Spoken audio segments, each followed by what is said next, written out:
better at hockey because I know where to stand in the pitch because I can understand the game better. I really like making my own stories. I love storytelling and I love communication. I was always very good at creative writing. I always make my own songs up in my head. Actually, I'm a rapper, so I express myself while rapping. I would quite like to be a pop star. I'm so lucky because I always knew I wanted to be an actor and I get to do this for a living. As a child, I dreamt of being a scientist. One of my strengths is maths. I like building little robots and lots of different things. Just remember that you're different and it's a good thing. We talk a lot about how a dyslexic learner is not made for the traditional classroom, they're made for the world. And it's because they see things differently. Working with dyslexic children, you see that their minds work in very diverse ways. They're able to see the world in a way that we are not. The ability to see the big picture. They are problem solvers. They are outside the box thinkers. Because they process information differently, they're able to see things from different angles. Many dyslexics are also very good at visualizing the big picture, thinking through multiple steps and seeing connections. Almost a symphony of ideas that they can bring together. Dyslexics are exceptionally curious learners. They're eager to explore. If you tell a dyslexic that something is done in one way, they will find 3, 4, 5 other ways to demonstrate that exact same skill. Some of the greatest innovations, some of the greatest breakthroughs in our history have come out of a dyslexic mind's refusal to just accept the status quo. They ask why constantly, which is fun in the classroom. They don't just take information for what it is. They want to know why. They want to know the background. They want reason for it. Dyslexics tend to be very creative and very good at imagining new ideas. They tend to be innovators.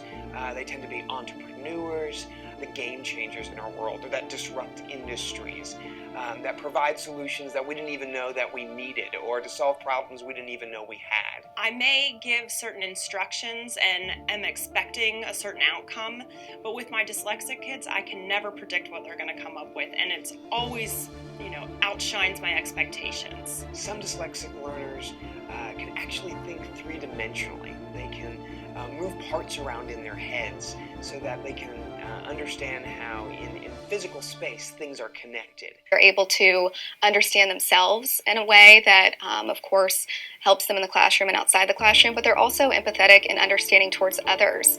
They're able to make connections with others, so they're wonderful friends, they're compassionate, and they're just really excited to be around others. They tend to have wonderful relationships and be able to take ideas and communicate things in ways that really resonate with other people. History, and even today, some of the most popular writers in the world are dyslexic. And that's because they have an amazing command of our language. They have amazing command of words. In the classroom, dyslexic students really need an opportunity to shine with their imagination and their creativity. If you want them to be inside the box, they're not going to be. So many of our dyslexic students are incredibly imaginative.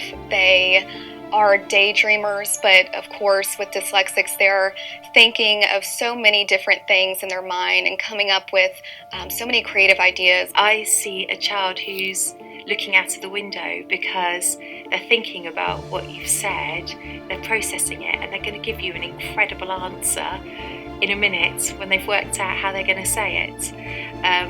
They're thinking about what you've said and probably linking it to something you haven't even thought of. You're giving an assignment. I think you need to think of those creative brains and how can they best show what they know. They like to think.